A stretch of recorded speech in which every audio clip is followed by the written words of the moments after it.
Welcome to the Hollywood Raw podcast. I'm Dax Holt. Over there, Adam Glyn, straight from New York. We got a great episode for you guys coming up today. Obviously, we're doing the top 10 stories in entertainment news. Make sure you stick around because we're going to be talking all about Sydney Sweeney had a fiery interaction with her ex. So we're going to get into that. Jennifer Lawrence, part of a new movie about the Muppets, and she's going to be talking all about what famous characters she's going to be bringing to the movie screen. Also, one of the big MTV shows got canceled this week.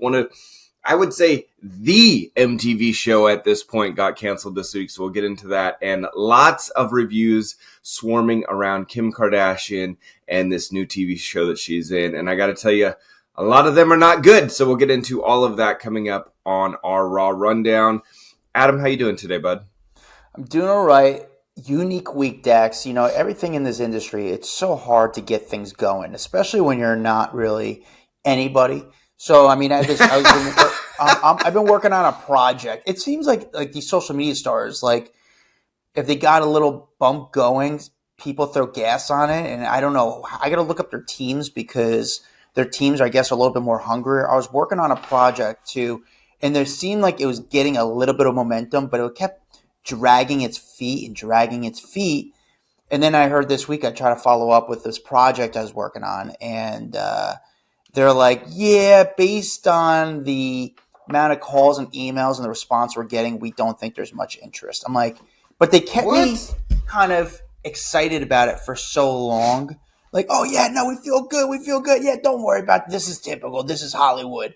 And then it's like, oh, yeah. I'm like, wait, what? Like, and they sent, like, the worst email. Like, yeah, it's not a good sign. I'm like, oh, and that's it. Thanks, bye. Like, it was like, stab me in the stomach 6 times and just let me bleed to death. I'm like, this is all I got. Sorry, I don't know.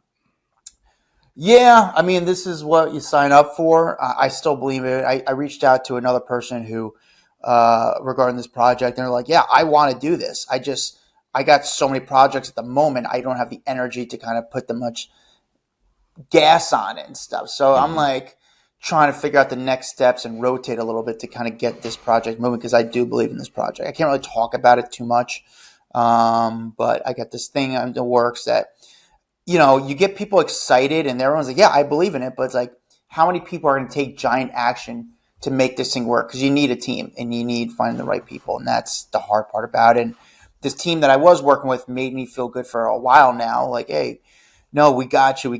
Trust me. We're good. And then all of a sudden it's like, yeah, it's not a good sign. We don't know what's going on. I'm like, wait, what? Like, guys, this is my life. It doesn't mean it's dead though, right? Yeah, this is I'm 2 weeks away from applying at Costco. Nothing wrong about working at Costco. I'm just saying. It's I'm trying to make moves here, guys. But that's Hollywood, right? Is it, Dax? It's so funny. I've been so immune to it. Like when I get good news, I don't even get excited for it. People are like, oh man, is that awesome? I'm like, yeah, it's great. Oh, cool. Like Hollywood's the roughest. Like I don't know if there's any other industry like Hollywood because this is all I know. But it is the roughest because I mean, I think you're building more dreams than anything. Yeah. Now I had a show that I was co-producing with Brian Austin Green, and it got greenlit, and then COVID hit and everything died, and I was just so bummed that I was finally going to be like producing a show, and that they had greenlit it and it was going, and then boom, just like blew up in my lap. And I was like, man, that sucks. Dude, really I had a contract. I was less than 24 hours away from getting a contract that was going to change my life. And then someone got fired from their job for me too. You know, like yep. I sold a show too right before COVID that we were going to do with a big name star. And then COVID happened. So it's just like, you keep getting punched in the stomach, and it's like, how many times can I keep getting up? I'm like Rocky. I'm like, all right, one more. I got one more in me. But I'm like, what? But also things like, what else am I going to do? I've been self-employed for so long now. I don't even know if I could go into the real world. I don't know. We'll see. But that's all right. What a happy great Friday, everyone! Yeah, what a great sad way to start the episode. How are you guys today? Is our Raw Rundown, the top 10 stories of the week. How do we pick the top 10 stories of the week? It goes by Google search. It goes by data. And lastly, it goes by our personal opinions. But ultimately comes down to the data, what you guys are clicking on. Dax and I are two entertainment journalists who have been in this game for a very, very long time, even though we look very, very young. We've been doing this for a long time, and we are the Harlem Globetrotters at it. I mean, I'm like doing around them. Like I'm dribbling through my legs around these stories. It's great. So, people think, then why don't you work for a major outlet? Honestly, these outlets don't pay anymore. I know. Listen. It's funny. I wanted to get a job for like the Page Six and for years, and then all of a sudden I found out what they're making. I'm like, oh, I'm doing better now than if I were be like. I'm in a better position now than if I'd be working for that, and I'm breaking more stories. So it's like, I don't necessarily like. They just can't. I don't want to lower the value of what I'm able to offer. You know what I'm saying? Yeah. So, but that's what we do. Dax and I break stories. We make stories. We've been doing it for a long time. Before we get to the Raw Rundown, Dax likes to practice his reading skills and his when he likes to read one of our reviews. Do you have one ready for us? I got one. All right, this comes from Cowperth Weight 1. It says, "Knowing if you're pregnant," 5 stars is the that was the title, by the way.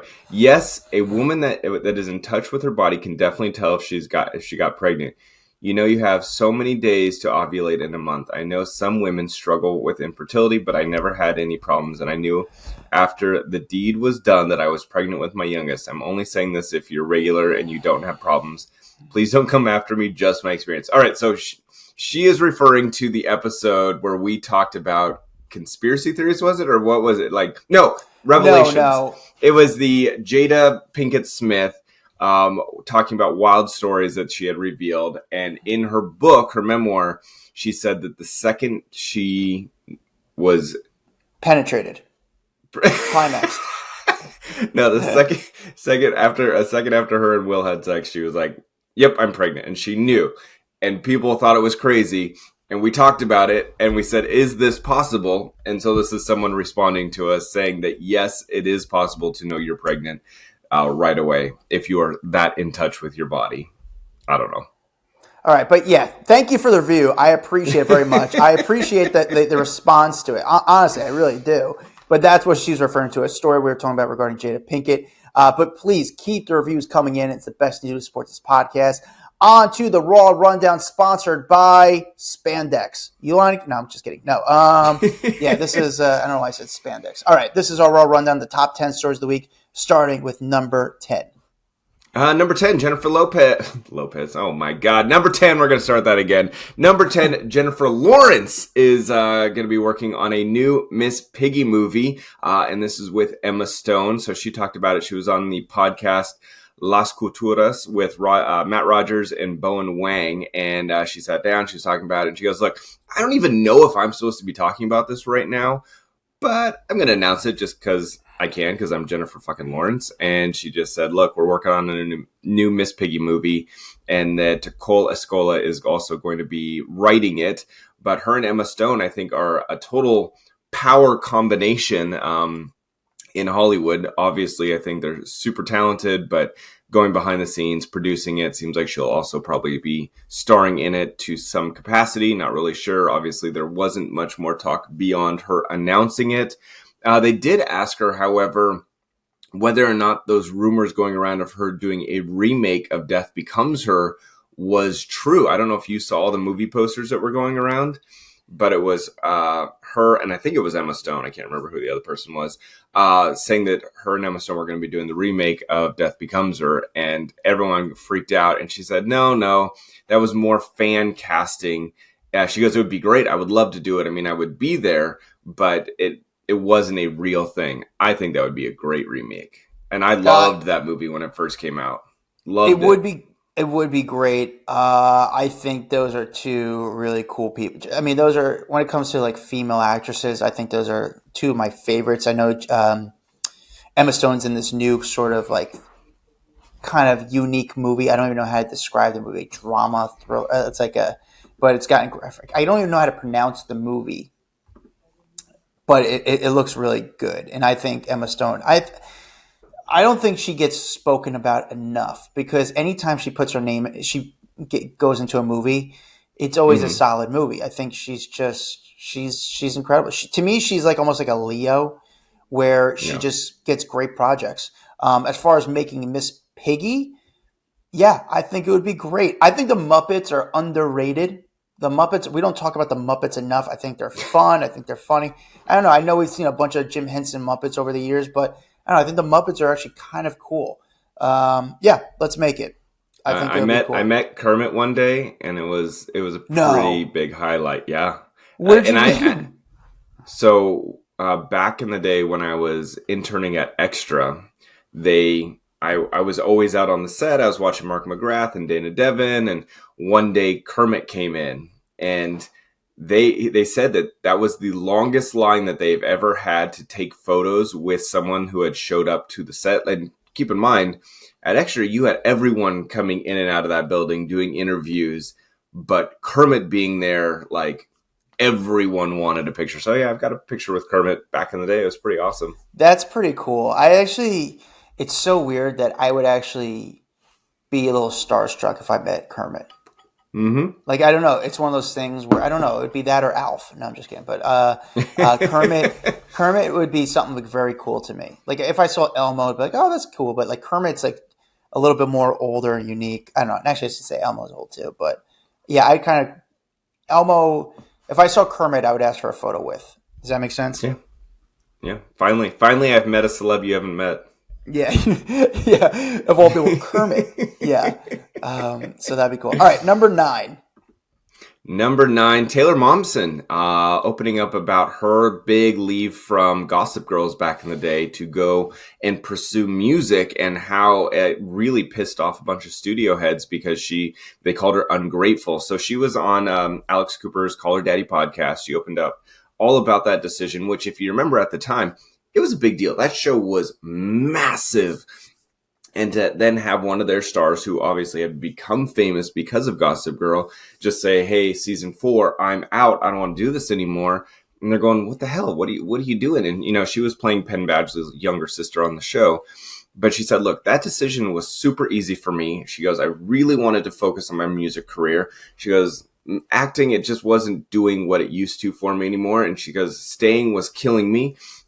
And she goes, "I have something else that I want to do with my life, and they're basically blocking me from leaving." As she went to the studio heads and or the executives, and they said, "You're just really ungrateful. This show has made you famous, and now you want to turn your back on it? Like, screw you." And so they wouldn't let her out of her contract. Well, she went to the showrunners apparently, and said, "Look, they're not going to let me out of the contract. I'm really unhappy." And they actually wrote her out of the script, which I thought that's a pretty nice thing to do back in the day. Like, if you're Yeah. stuck and they won't let you out of the contract, but the showrunners are like, "Okay, we just won't write about you then." And next thing you know, she could go tour with her band, The Pretty Reckless, and the band became pretty damn famous, and she's done really well for herself. So I guess it all worked out in the end, but they did not like the fact that she wanted to leave. You know what? Props to Taylor Momsen, whatever, because she really stuck to her roots. You don't really see her doing much more. Like she got more into music. That's what she wanted to do. The show, people forget how big Gossip Girl, when that show came out, like ran New York City. Like those people, I don't know how it was like all over the country, but in New York, everyone cared about Blake Lively, Penn Badgley, Jessica Zor. Like those they were the people of New York, and she was one of them too. But she obviously wanted to step down from it. It didn't excite her. It didn't interest her. And sure enough, she was right by it. Like, I mean, when I say right by it, it's not like she wanted to leave the show because she was not grateful because she wanted to do other projects. No, she's like, I just wanted to do something else. So I believe her on this. I'm not trying Yeah. like I know I don't I agree with her. I believe her. I support it. Props to her kind of making that decision at a very young age because, that's a lot of money to turn down. It's a lot of money to turn But down. if it wasn't her passion, and she was saying her passion was music, so Yeah, she's doing the music, still doing well, still around, still it's still a name. I mean, she definitely left an impact on people. Dax yeah. number 8. Sydney Sweeney having an intense run-in with her ex, Jonathan Davino, on Saturday night. So she had gone out to a private dinner at Giorgio Baldi in Santa Monica. And this, according to a story up on TMZ. But she had gone out with a bunch of friends. They went to dinner. They had this like back private room where they were hanging out. And then when she went to leave, she got into an SUV Uber. It drove her a couple blocks. Then she got out of that Uber and got into an SUV with Jonathan. Paparazzi had noticed this, so they started taking photos. She ducked down in the front of the SUV, clearly did not want to be seen with him. And obviously, you know, she has been out dating Scooter Braun, so maybe she just didn't want to be seen with her ex at the same time she's dating Scooter, because it seems like they're good. But anyway, so someone said that when she got dropped back off at her house, they could hear her, and she basically allegedly got out of the car and just said, "I don't believe you. Please leave. Leave me alone." And she was screaming that at him. So clearly there's no reconciliation there, but it is interesting of, why they were even connecting at any point. So yeah, I think this all happened I on think Saturday. people are just she's in this relationship with Scooter. Maybe she told Scooter, maybe she didn't tell Scooter. I guess it's also the media that people, if they see her with her ex-fiance, it's just going to create unnecessary drama. I mean, not like this is any press is probably good press, especially if she's promoting this movie, this boxing movie. But yeah, she's like with Scooter, but then with ex-fiance. It just becomes very messy. This happened on Saturday, but you said that Sydney has been all over New York with Scooter Braun, so they're all good. They're not hiding. They are walking around holding hands and making out in Central Park. Like they went to Comedy Celeb together. Like they are not hiding it anymore. They are together. It's funny though, because when you see them, this is where it gets awkward, right? Obviously, Sydney Sweeney is one of the biggest stars in the world, right now. Currently, she's a huge actress. She's walking around. She's she's seeing a new guy. It's young love. They're walking around Central Park. They're making out on a rock. But then, like, as they're walking around Central Park, 15 feet behind them is this bodyguard. And it's just like, I understand why she has to have a bodyguard, but can you imagine, like, dating someone and then just having some guy just, like, probably judging you from 15 feet away and just walking around and just following you all over, and like every time you want to make a kiss or do something maybe a little bit kind of, maybe put your hand in his pants or something like that, like a quick hand job, like there's a guy right behind you. Can you imagine? Like it's just a unique way of how these relationships work in Hollywood. I think celebrity life has to be weird in general, especially like with the Kardashians and like cameras following him at every moment. I just feel like I do a lot of dumb shit and I say a lot of dumb shit, and I don't think I want to go back and watch or just know that there's a bodyguard watching me say all this dumb crap all the time or doing stupid stuff. Yeah, I'm also surprised with Scooter Braun. Now, I get it and I don't get it. Scooter's very successful. He's got a lot of money. He's done some huge things in the industry, very well known, can get a meeting with anyone, can make a project. I mean, the guy's been very credible. With that said, he's freshly, I want to say newly, but freshly single. I am surprised that he wants to date a celebrity and have that sort of spotlight on him. Maybe he does because she's the biggest star in the world, but also a part of me is like, I didn't know if he'd want that attention. But listen, they seem very happy based on the makeout photos you see in Central Park. My buddy took the photos. Yeah. He must have made, I would assume he made over, just working Sydney Sweeney alone this week, he probably made over $10,000 this week on Sydney Sweeney. Yeah. Yeah. Good to be a photographer that knows where Sydney's going to be. Yeah. And it's funny because I know another guy that does Sydney Sweeney setup shots, and he doesn't get the calls for like that stuff when she's like making out with her boyfriend in Central Park. And those are the things that really run. So he's got to be like, fuck, dude. Like, I wish I didn't have this relationship with her because, yeah, everything I do with her runs. However, like, that's the stuff that really that's the good money maker, yeah. Yeah, that's funny. Number 7, Kim Kardashian saying someone from prison revealed who was the one who wanted her dead. So if you remember, there was a kind of a storyline on her Kardashian show recently that someone had basically called her up and said, hey, there's someone who's put like a hit out on you, and the name was not revealed. Well, it seems like someone now has informed her who that person was. I'm assuming that, I don't know if they'll ever actually say the name, but that seems like it is now going to be a storyline through this latest season of the Kardashians, where she was talking about it, and it was just a really scary situation, knowing that there are investigators who have informed her that someone, quote unquote, extremely close to her wanted her gone. So she obviously didn't elaborate into who it was, even though apparently she knows at this point. Can you imagine, though, finding out someone close to you wants to kill you? Like, legit, once you wiped off the mat? Yeah.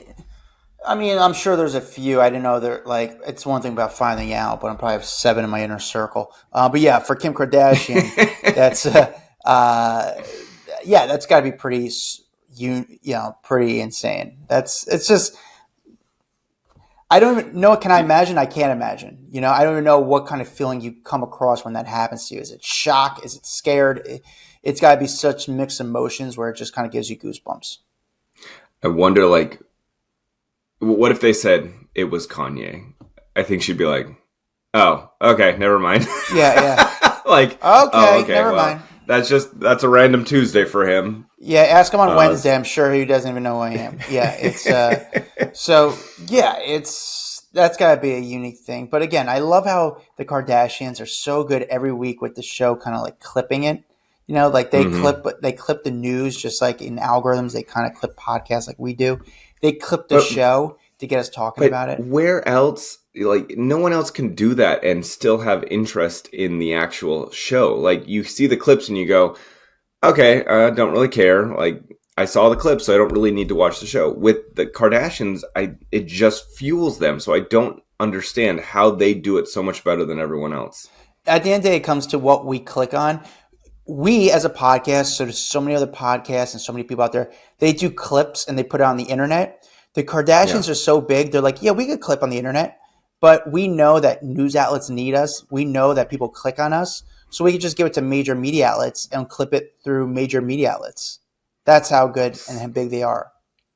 It's great. It's unbelievable. It's just the power of them, and also the amount of interest the general public has on the Kardashians. And props to the producers. They know what's going to keep people entertained and keep their attention. All right, Dax, number 6.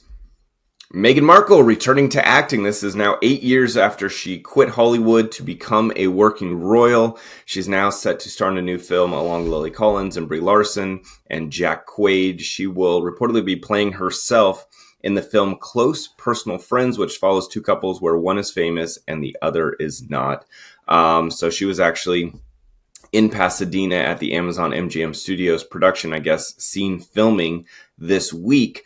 But this is a big deal for her to kind of come back finally into acting. Obviously, she made it really famous on Suits and made a name for herself, then went off to the UK, became a working royal, then quit the royal family and moved back to the US. And I know that she's done the podcasting stuff. She's done the, like home and garden type stuff. But I know that acting is something that she loves. And I think she has been hit with a lot of offers on acting. Nothing has felt right. This is the first time she says that a role feels right. And I've got to think there's a lot of pressure just because she's probably, I hate to say it, but she's probably one of the most hated people on the planet. Yeah. And I am not one of those people. But I got to imagine this is very stressful to go in and do an acting role, knowing how much criticism is going to come after, because people just love to hate her, man. People love to hate her. I don't really hate her. I don't really have an opinion on her. I don't know her. I don't really care enough. With that said, though, Dax, if you're going to make a return to acting, it's a great move to play yourself. And I think there's something more there with her playing herself. Because if you put her as a role, people aren't going to see that. They're just going to see Meghan Markle. So for right now, she needs to play herself. What I think could be possibly there for a real show, if they made a scripted show based on Meghan Markle now. And I think that could actually work, where Meghan sort of plays herself in a show based on her life now. It's going to be a little bit of fiction, a little bit of nonfiction. If she really wants to return to acting, I think that could actually be something. But if they could work. like if she was able to laugh at herself or poke fun at herself, that would make people like her again. 100%. I think when you take yourself too serious and you like make it all about, you are still a good person, but and people are like, shut up. But like make it funny and poke fun at yourself. I think it would do really well. From what I've heard in conversations, it is hard to play yourself for actors and actresses.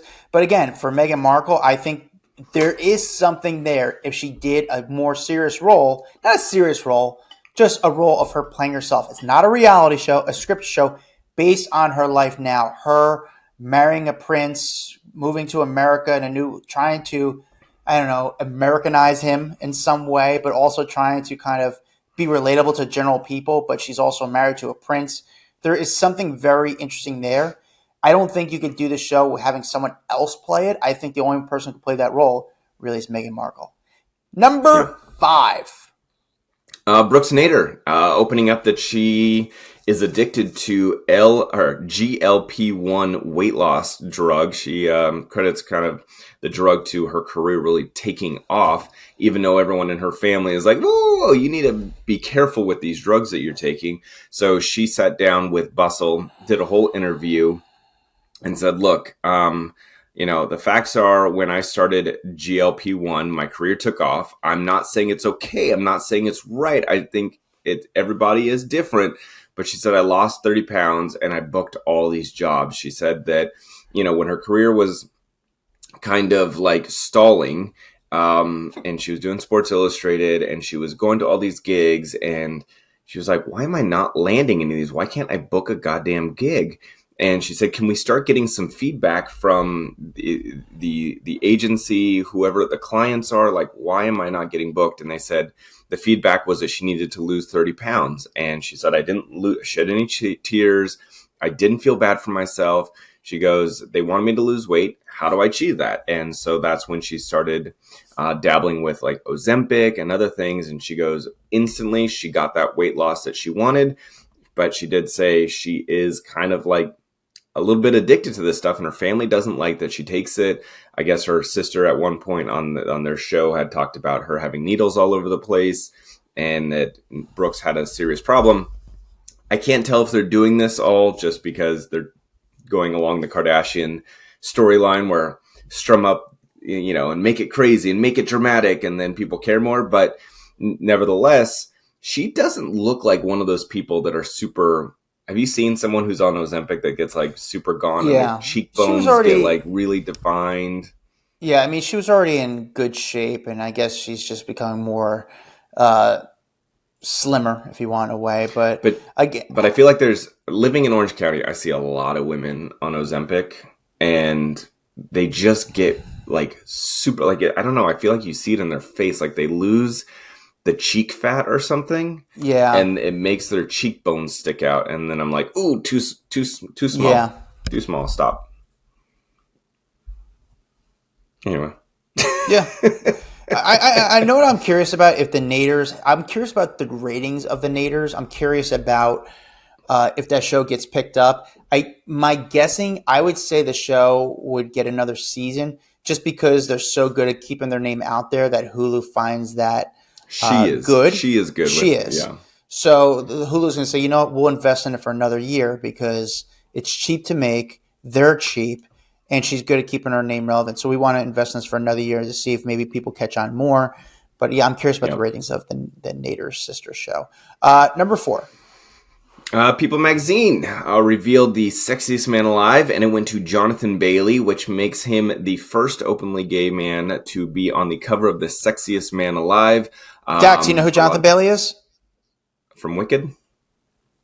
Okay, I didn't know if you knew who he was. I didn't know people knew who he was. So I'm not gonna lie. I had when the news first came out, I was like, Jonathan Bailey. I was like, who the hell is that? I also didn't watch Wicked. So I didn't really know who he was, and then I started reading. Oh, okay, he's the guy from Wicked, and I put it all together. So really, it was researching for me, talking about it in this moment in which I knew him, but I didn't really know him before this. I'll tell you what, my opinion. Nothing against Jonathan Bailey. not a big enough name to sell issues. If you're at the end of the day, you're trying to sell a magazine and sell. I don't think people are going, oh, Jonathan. There's no excitement when you say Jonathan Bailey. I mean, I should say that because like a year ago they picked Patrick Dempsey, and no one's like, oh my God, Patrick Dempsey. It's got to be some sort of bigger name to get people more excited to buy magazines. Who would you have picked? I don't know. I would have like that is relevant. That Glenn Powell is being talked. Glenn Powell. Has he already been? I have no idea, but I think Glenn Powell is getting those meetings. He's getting those roles. There's interest around him. He's I was thinking funny, Adrian Brody with the new episode or the new season coming out of Nobody Likes This or No One Wants This. You're thinking Adam Brody.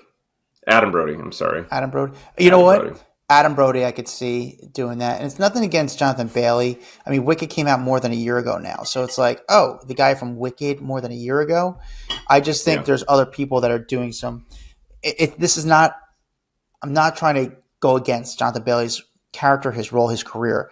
I just think he's not going to move the needle like people like, oh, Glenn Powell, where people are putting him as the new Tom Cruise in a way. So that's if they wanted to like lean into the first openly gay man, I think Ricky Martin after his like what was it, Grammy performance, that dude is still on top of the world. That guy could still grace the cover. He's a good looking dude. Yeah. Number 3. All right, number 3, MTV has officially canceled Ridiculousness after 46 seasons. So 14 years and 46 seasons later, MTV has pulled the plug on the, obviously, the Comedy Clip series. It's hosted by Rob Dyrdek. It is running on air nonstop on MTV. Every time you turn on MTV, which if you still do that, it's on. And I want to say like it fills up over 100 hours a week of airtime on MTV. They just kind of keep slotting it in there because it's great television and it's just one of those things that you can have on in the background at a store or a restaurant, and it just kind of keeps people entertained. But I did not realize how much money he was making off of this show. Like I knew he's done really well for himself, but Bloomberg had actually put out a report saying that MTV was paying Dyrdek $32.5 million a year to do Ridiculousness, and that includes, I guess, $21,000 per episode as an executive producer fee and $61,000 an episode as an on-camera fee. And they have been just making tons and tons of episodes, I guess hundreds of episodes per year. So the dude is making bank on that show. Yeah, he's making a lot of money. Well, he made a lot of money. He's made a lot of money in general in business, but also MTV is just changing. They just shut down several of its music video channels. But like MTV Music, MTV 80s, MTV 90s, Club MTV, and MTV Live. I mean, MTV is just such a sad sort of thing because I think a lot of people wish it was like how it was growing up, like myself and yourself. Mm-hmm. I mean, I grew up on The Grind and all these singled out and then MTV Spring Break. And now it's a channel for me that you just skip over and you skip over like, I really wish it was just the way it used to be. Because it was probably the biggest channel of our generation in some ways. I think it was the channel of a generation. I wonder if they leaned back into that, if it would bring audiences back in. So or like that time has come and you just can't do it anymore. Yeah, I mean, there's like things that... All that stuff, if you were putting that content on like Instagram, would it still work? That's the question. Like if you did it on the show, but then did it on Instagram, would people watch it? Yeah, programming budgets are tighter, fewer new original scripted shows, more reliance on existing formats, reruns, or low-cost and reality program. This makes the schedule seem thinner or less fresh. Again, viewers' attention is like that audience, their attention is shifted to more like YouTube and streaming platforms and on-demand stuff. So I get it. But yeah, MTV is trying to be less about music television and more about youth culture, entertainment, and reality content. They're going to try to push, I guess, on more reality content. Does that move the needle? I don't know, but I guess they're cheaper to make than scripted shows. So, yeah, sad, but Rob Dyrdek, great run. I mean, I think he saw the writings on the wall too. He was like, I'm going to keep doing it for as long as possible because it's so easy, so much money. I'd be curious. He probably did 8 episodes in a day. He probably did 8 Probably. episodes in a day and just did, within a month, he would give them, I don't know, 40 episodes. Like, and I'm saying in a month, in a week, he'd probably be able to give them 40 episodes. And then that's good enough for a season. So, yeah. All right, Dex. 46 seasons. Jesus. That's a long wild. time. SNL is what? Maybe 50, 51? Well, granted, it was 14 years, though. So what they consider a season, who knows? Yeah. Number 2. Reviews are just flowing in for this Kim Kardashian new TV show called All's Fair. And this is the Ryan Murphy legal drama with all the famous women in it. We got Naomi Watts. They've got, who the hell else is in this? God, there's so many people in this movie, or this show. Hold on. Who the fuck is in this show? You got like, oh, here we go. Paul, what's that girl's name? Sarah. Niecy Nash is in it. Sarah Paulson is in it. Glenn Close. Ed O'Neill is in it. And the reviews have not been great. They have just been raking Kim Kardashian over the coals, saying that she is a horrible actress in this, that the storyline of the show is not good, that it just is not Ryan Murphy's best work. I have not seen it. I cannot comment on it, whether or not it is good or not. I can't tell if this is just a bunch of Kim Kardashian haters, because people love to hate Kim Kardashian, and so they're just doing it to go after her or not. Have you seen anything? Have you watched it? I have not watched the show. I can't say I have not watched the show. But yeah, I mean, they did a lot of good publicity around the show. Mm-hmm. I do think also they're an easy show. People always want to hate against Kim, unfortunately. So, but yeah, it's an easy target in my opinion. Agreed. But I will say, listen, even with all the negative reviews, negative is also a good thing. The show, it has been number 1, the most streamed show. So right now it is working. I saw a report this morning that it was in the number 1 spot. So whether you hate it or you love it, it is hitting the numbers. And I gotta think that makes Ryan Murphy and it makes Hulu very happy to be getting these kinds of numbers in.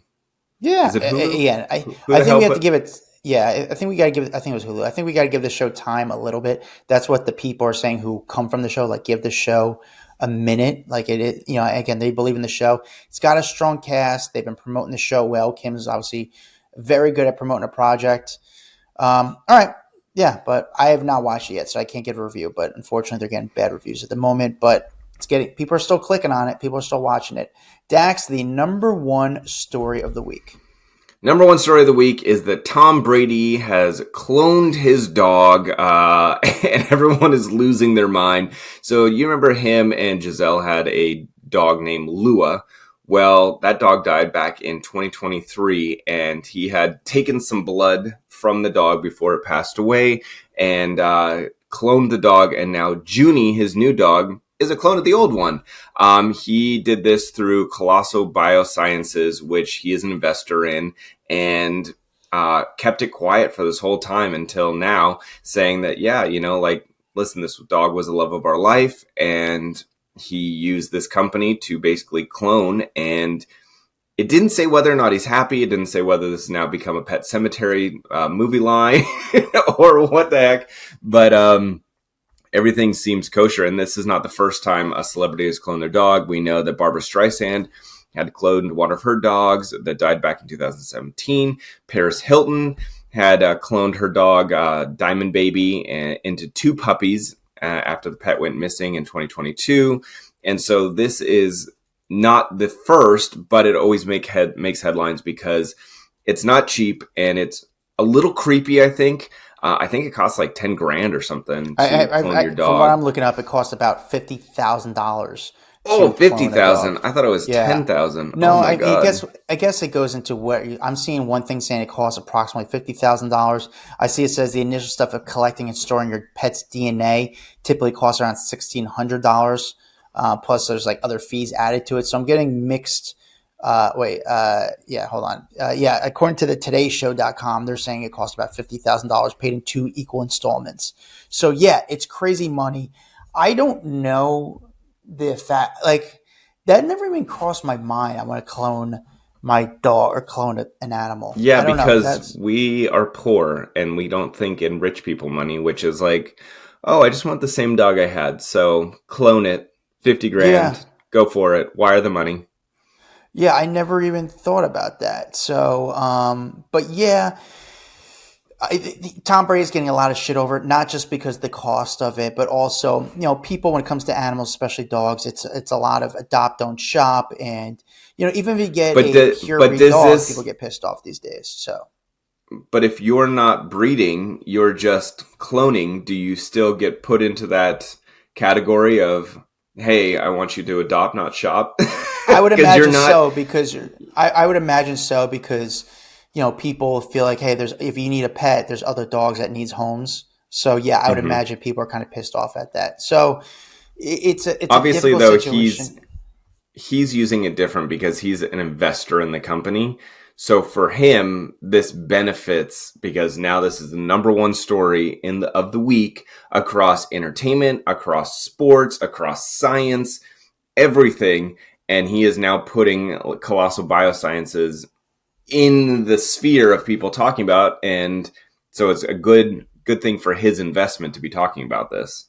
Yeah, definitely good investment. But I wonder if he made a financial investment or if they just gave him equity in the company by pushing it and talking about it. So I do think there is an audience for that. There is a lot of rich people out there and that have excess or, they have that income to it's the $50,000 is nothing to them. So yeah, but of course there is going to be some backlash on a company like this, unfortunately, because it is a very unique and difficult time. Not just because of the cost, because they adopt, don't shop, because there's other pets that needs homes. But yeah, I think this really became the first thing that people were just, wait, you could clone a pet? I don't think people really consider that or thought about that. So now they're probably, if you clone a pet, what else can you clone? So I think we're going to go back into that clone. Remember, cloning was big a couple of years ago, or it might have been like 10 years ago. Cloning was the big thing. And now it's going to be like reignite that conversation regarding what else can we clone. All right. Well, that's it. That's our raw rundown, the top 10 stories of the week. Thank you guys for watching on YouTube. Make sure you guys like and subscribe. Leave a comment. Make sure it's nice because we want to go to sleep at night peacefully. Check out our private Facebook group, Off the Record. Let us know if you're going to be at BravoCon. Dax is going to be there, so make sure you say hi to him. We want to connect with you guys if you're going to be at BravoCon. What else? Check us out. My Instagram is at Adam Glyn, Glyn. Check out at Dax Holt. See you guys next week. Bye-bye. Bye-bye. Guys, hope you liked that video. We got a lot more where that came from. Hit that bell, like, subscribe, share with a friend. The best thing you do to support us is really doing that. And we really need the money because we need hair gel.